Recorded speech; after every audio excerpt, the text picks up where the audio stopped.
Pasajeros en Arcadia y otros cuentos, de O. Henry. Un cosmopolita en un café. A medianoche, el café estaba lleno de gente.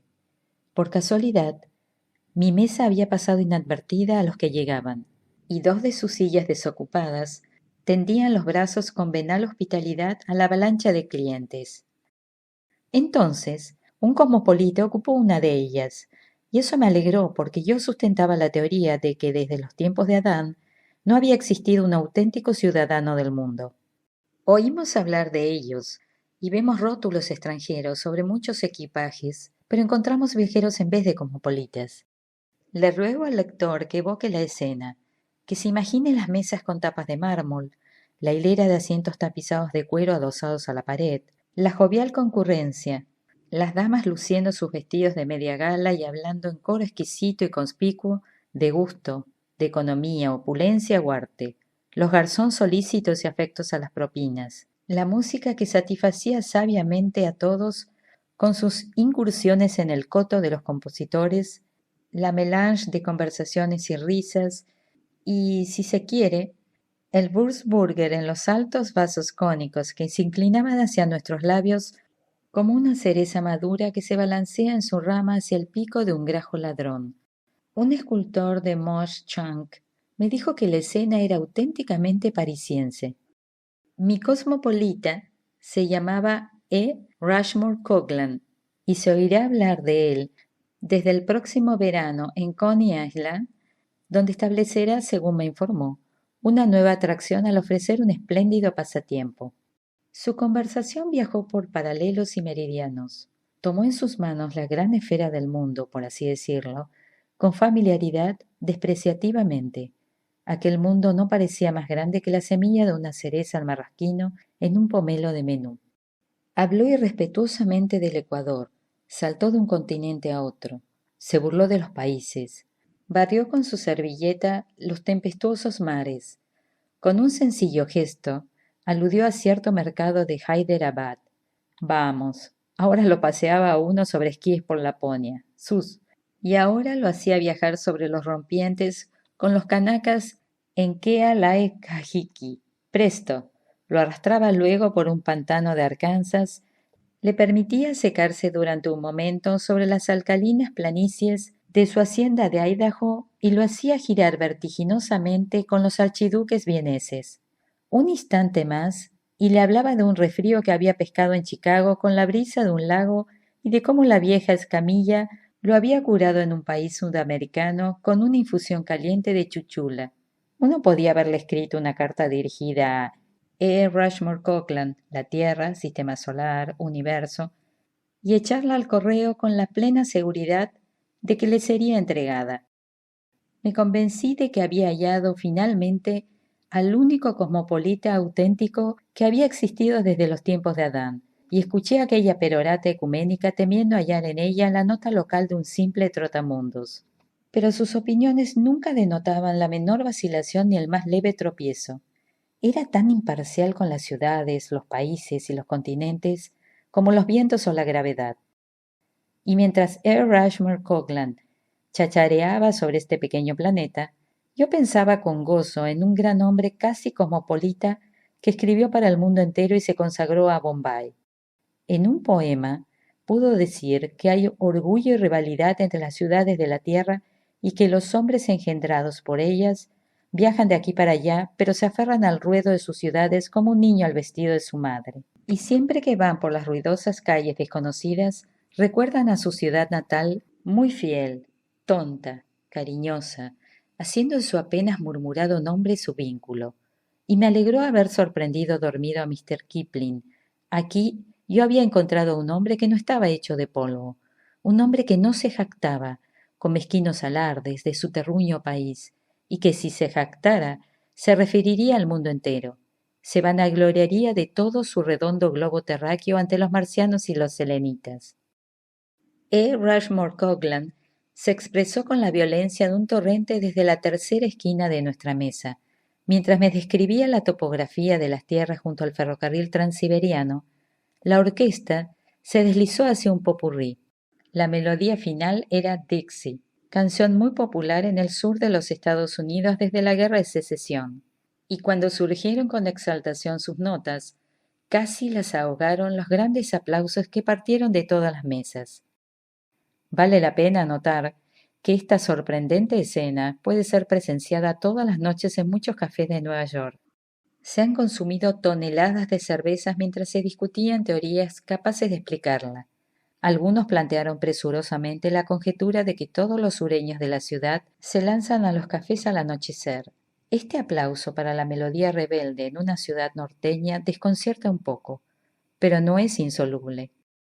La guerra con España, las generosas cosechas de menta y sandías recogidas durante muchos años, algunos ganadores de largas distancias del hipódromo de Nueva Orleans y los brillantes banquetes ofrecidos por los ciudadanos de Indiana y Kansas que forman la sociedad de Carolina del Norte, han puesto al sur de moda hasta cierto punto en Manhattan.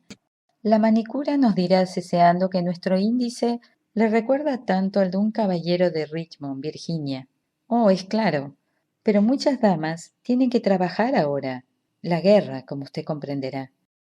Cuando tocaban Dixie, un joven moreno saltó de no se sabe dónde con un alarido de guerrillero del Mosby y agitó con frenesí su sombrero de alas de fieltro.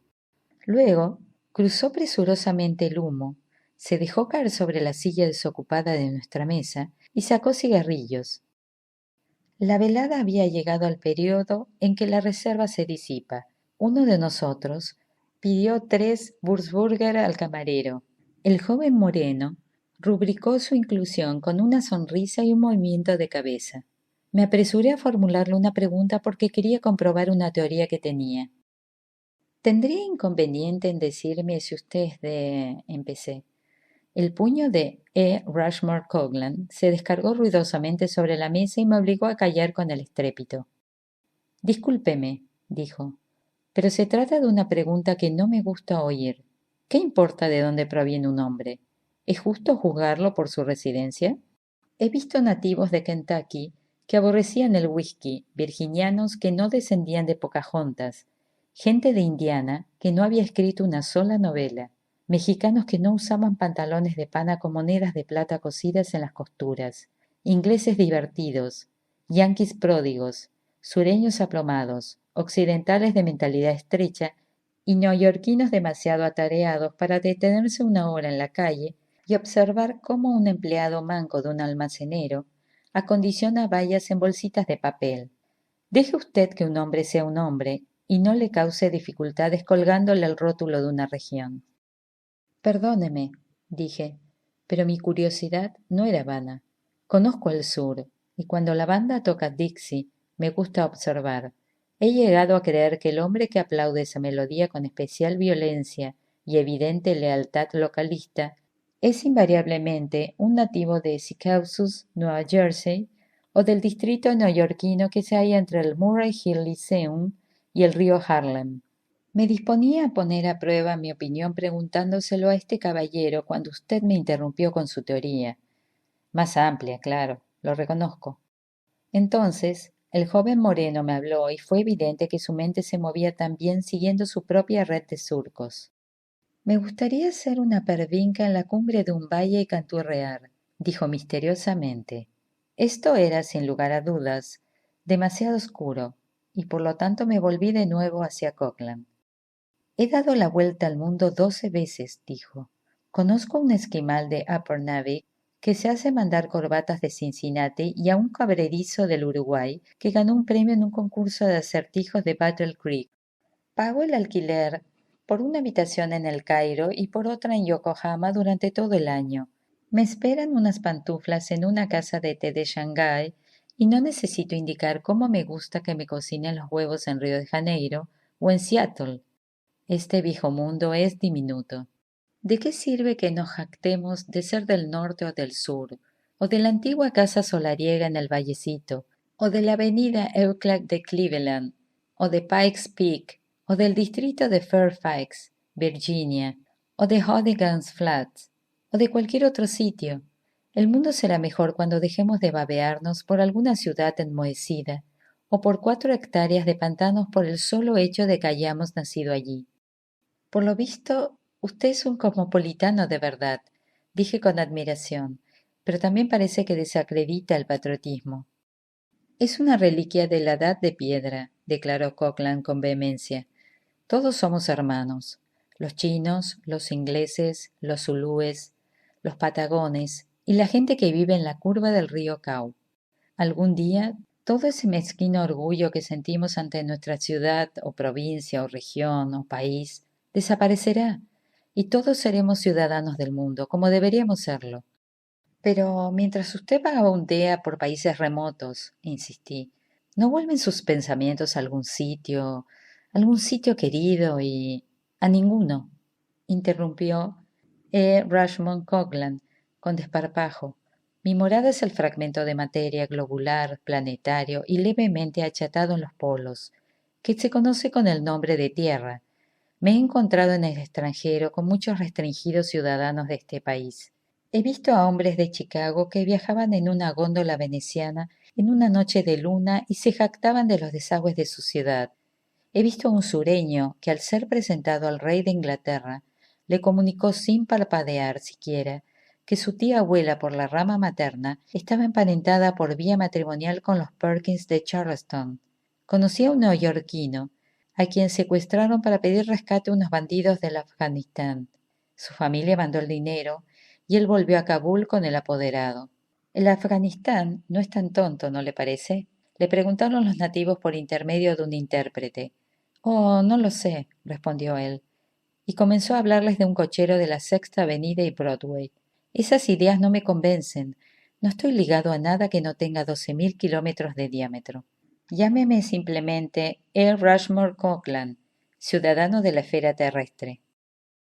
Mi cosmopolita me hizo un amplio gesto de despedida, porque creyó haber visto entre la charla y el humo del café a una persona a quien conocía. Por lo tanto, me quedé con la pseudo pervinca reducida al Furburger, sin poder expresar sus aspiraciones de erguirse trinando melodiosamente en la cima de un valle. Me quedé sentado, cavilando sobre mi notable cosmopolita y preguntándome cómo se las había compuesto el poeta para perdérselo. Era mi hallazgo y yo creía en él. ¿Cómo era aquello? ¿Los hombres engendrados por ellas viajan de aquí para allá? Pero se aferran al ruedo de sus ciudades como un niño al vestido de su madre. No sucedía lo mismo con Earl Rushmore Coglan, con todo el mundo por morada. Mis meditaciones fueron interrumpidas por un tremendo estrépito y conflicto que provenían de otro lugar del café. Vi por sobre las cabezas de los clientes, allí sentados, que Rushmore Coglan y un desconocido se habían trabado en espantosa batalla. Peleaban entre las mesas como unos titanes y se rompían los vasos, y los hombres presentes recogían sus sombreros y eran derribados y una morena chilló y una rubia comenzó a cantar burlarse. Mi cosmopolita defendía el orgullo y la reputación de la tierra cuando los camareros se abalanzaron sobre ambos combatientes con su famosa formación en cuña y los sacaron a la calle, mientras se resistían aún.